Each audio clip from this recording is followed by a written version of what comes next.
تم توبہ کرنے والے بنو، میں تمہارے سارے معاف کروں گا۔ یا عبادی الذین اسرفوا علی انفسہم، اے میرے نافرمان بندو آ جاؤ مجھے منا لو، مجھے راضی کر لو۔ من تقرب الی تلقیتہ من بعید، تم مجھے راضی کرنے آؤ، میں آگے بڑھ کے تمہارا استقبال کروں گا۔ کوئی ناراض، میں کسی سے ناراض ہو جاؤں، وہ مجھے منانے آئے تو میں اس کا استقبال کروں گا یا منہ موڑ کے بیٹھوں گا اور اسے سلواتیں سناؤں گا، جلی کٹی سناؤں گا؟ میرا رب کہتا ہے لیاری کا جو مجھے راضی کرنے آتا ہے میں آگے بڑھ کے اس کا استقبال کرتا ہوں۔ میں کہتا ہوں آ جا میرا بندہ، میں تو کب سے تیرے انتظار میں تھا کہ کب توبہ کرے گا اور میں معاف کروں گا، کب توبہ کرے گا اور میں معاف کروں گا۔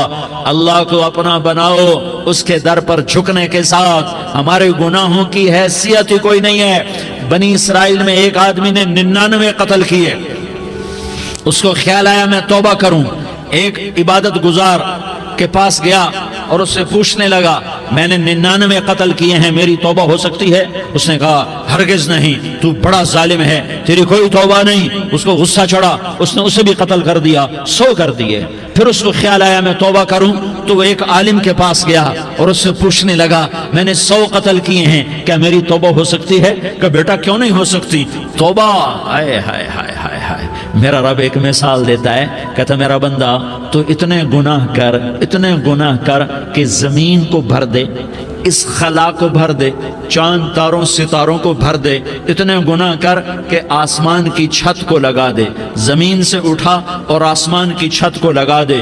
اتنے گناہ کرنے کے بعد صرف ایک دفعہ کہہ دے یا اللہ معافی دے دے تو میں سارے ہی معاف کروں گا، سارے معاف کروں گا، ولا ابالی، اور مجھے کوئی پرواہ نہیں ہوگی۔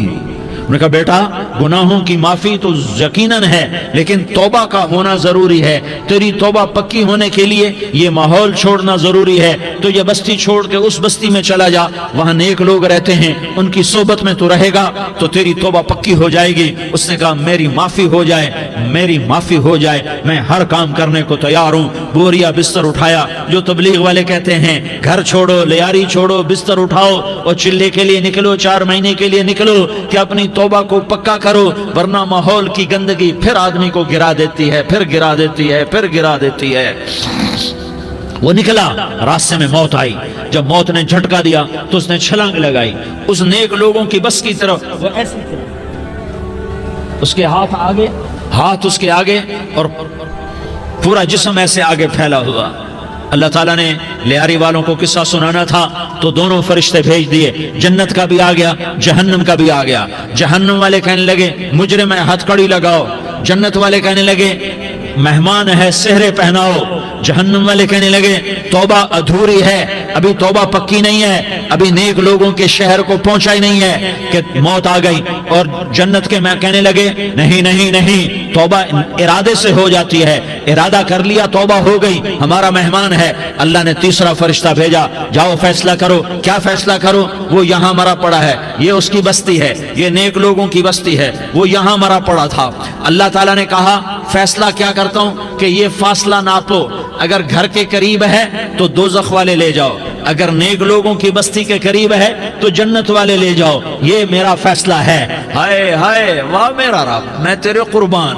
ہوا کیا تھا؟ وہ گھر کے قریب تھا اور نیک لوگوں کی بستی سے دور تھا۔ جب ناپنے لگے تو اللہ تعالیٰ نے ادھر والی زمین سے کہا جو نیک لوگوں کی بستی کی طرف سے تھی، اللہ تعالیٰ نے اس زمین سے کہا سکڑ جا، اور جو گھر والی زمین تھی اس کو کہا پھیل جا۔